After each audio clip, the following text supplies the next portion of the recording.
undang-undang. Hak pihak lain ni dok main kasar, main patah keting, cah keting, tackle kot ni, dia bukan siku, sigung dan sebagainya. Referee tiu, free, beri penalti. Kita kata, referee, saya tak ambuh penalti. Saya tak ambuh gol gini, saya nak skor sendiri. Cerdik tak main gitu. Referee beri penalti, tapi kita tak ambuh.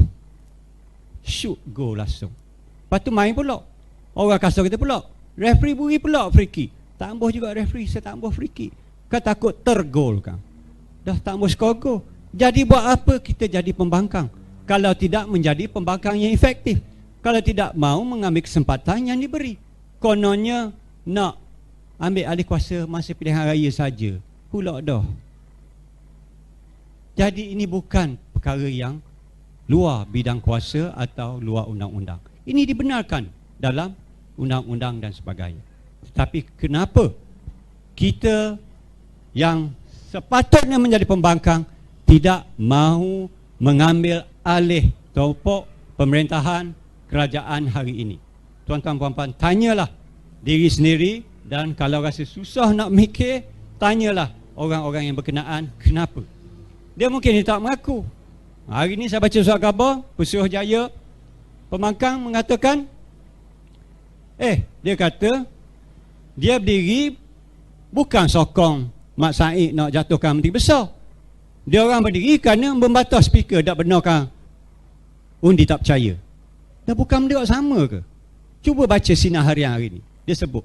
Sekali lagi. Saya tahu tuan-tuan pening. Saya baca mula-mula, saya pening kok. Dia kata sekali lagi, dia bukan sokong Mak Said nak jatuhkan MB, tapi dia berdiri bantah speaker tidak benarkan undi tak percaya. Susah nak faham tu. Tinggi ilmu dia. Jadi inilah silap mata yang dimainkan hari demi hari. Yang jadi mangsanya adalah penyokong-penyokong parti pembangkang ini. Saya kesian sahabat-sahabat kita yang berkorban masa, harta dan tenaga dan keringat. Tetapi apabila peluang keemasan diberi, tak boleh ambil. Referee dah tiup whistle, bola letak atas potek nak tendang penalti, tak ambuh. Dah. Kalau kita dah main bola lah, main sepak takraw lah, titing bola berapa nok. Itu satu hal lah, ya, yang saya nak katakan. Dan satu lagi lah, isu yang saya rasa tuan-tuan puan-puan juga memikirkan sepanjang malam dan hari, susah nak faham adalah apa yang berlaku baru-baru ini. 2-3 hari lepas, penubuhan satu lagi blok pembangkang yang panggil blok ketiga. Itu bila orang tanya, pemberita tanya saya ulas, itu hak masing-masing. Parti mana nak bergabung, parti mana, itu hak dialah masing-masing. Ya, kita tidak masuk campur dan harapnya mereka bahagialah, sehingga anak cucu. Tetapi yang menjadi persoalannya, yang kita rasa terkilan, saya dan rakan-rakan dari Amanah yang pernah berada di dalam PAS merasa terkilan. Perkara yang sama yang kita ajukan dan nasihatkan kepada parti lama kita, supaya hendak melaksanakan hudud ini, perlulah berhati-hati, konsisten dengan perlembagaan persekutuan, mesti minta kebenaran daripada majlis raja-raja, kerana Mahkamah Syariah, Undang-Undang Syariah ni bawah raja-raja. Itu saja yang kita katakan dulu. Tapi kami dituduh menjadi pengkhianat, penentang hudud, penghasut dan sebagainya, sehingga terpaksa kami dikeluarkan daripada PAS dan kami bersendirian. Tak apalah, itu dah sejarah. Tetapi yang menjadi kemuskilannya, semasa kami, orang seperti Dr. Zul, Khalid Samad, Hanifah Maidin, seorang peguam, bukan peguam saja, peguam pakar syariah, memberi pandangan nasihat ini, parti lama tidak nak dengar. 2 saat Kadir, Tan Sri Kadir Syefadir beri pandangan yang sama, boleh terima sekarang pula dah. Hudud tidak penting, hudud boleh tangguhkan. Hak tu kita pun naik pening juga. Kita tak faham juga. Itulah yang menjadi kemuskilan kita hari ini. Kemana arah tuju pembangkang? Kita tak kisahlah parti masing-masing ada hak. Tetapi kalau awak nak mengakui diri pembangkang, berperangailah dan berperananlah sebagai pembangkang. Janganlah nak jadi penasihat, nak jadi tak tahulah apa benda lagi nak kata, penyokong, dan macam-macam lagi lah. Duduk dolak dalih sekali. Kalau nak berbaik dengan sebelah sana, mengaku sajalah. Jangan kelirukan orang bawah. Saya amat kesian kepada pengikut-pengikut yang setia. Saya puji pengikut-pengikut PAS kerana mereka ni berdisiplin, sangat setia. Tetapi malangnya mereka telah dipergunakan begitu lama dan isu hudud, isu peralihan kerajaan menjadi satu isu yang sangat-sangat memeningkan kepala mereka. Itulah situasi yang kita hadapi hari ini di dalam keadaan kita hendak mengubah kerajaan dengan begitu banyak penyelewengan, tetapi peluang yang diberi pada kita tidak mahu dimanfaatkan.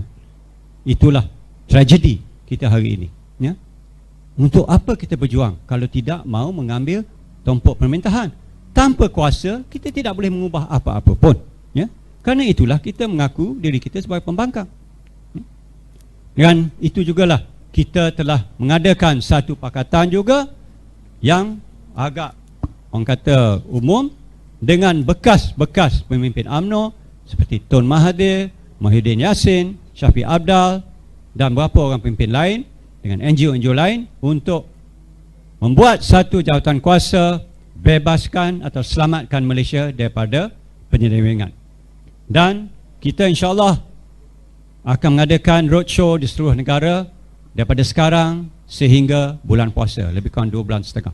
Ini untuk menjelaskan pada rakyat kenapa satu perubahan besar patut dilakukan. Ini tidak timbul dulu musuh kita, ini bukan musuh kita, sekarang sahabat kita, kerana kita nak menyelamatkan Malaysia dahulu. Apa-apa persekitaran lelengkahan yang lepas, kita letak di tepi untuk menyelamatkan negara dulu. Jadi saya rasa perkara itu akan diperjelaskan dari masa ke semasa apabila program jelajah Malaysia akan sampai ke Terengganu, Pantai Timur, insya-Allah dalam waktu terdekat. Jadi tuan-tuan dan puan-puan, hanya saya nak mengingatkan lagi, kita akan ada beberapa lagi program besar-besaran. Hari ini serahkan memorandum kepada Istana Negara tentang Majlis Keselamatan Negara.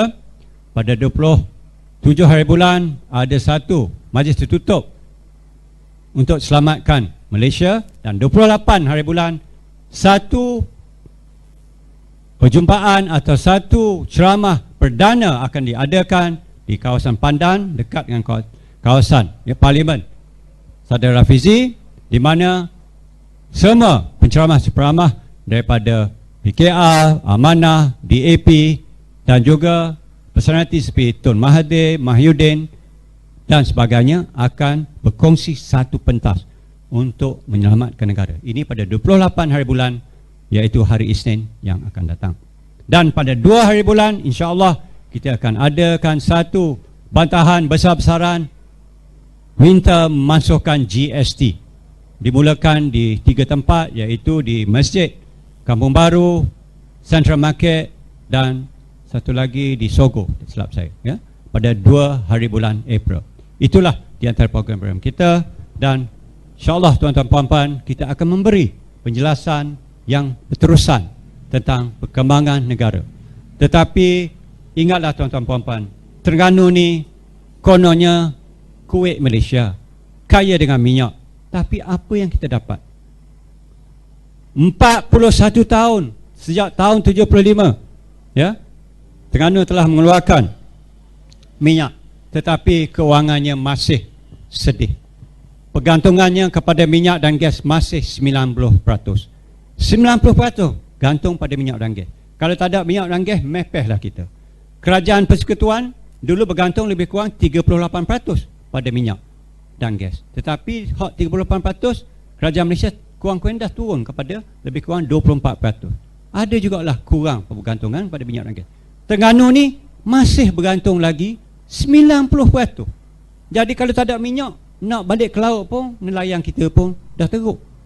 Petani kita pun dah banyak tutup perniagaan mereka dan usaha mereka.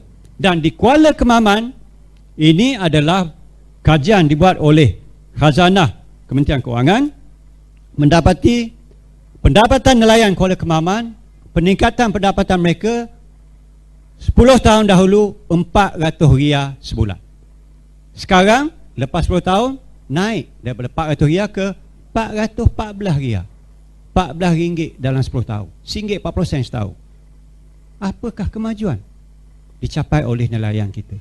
Dah kalau minyak dan gas habis, nak kekal mana piti masyarakat kita? Itulah realiti kita hari ini.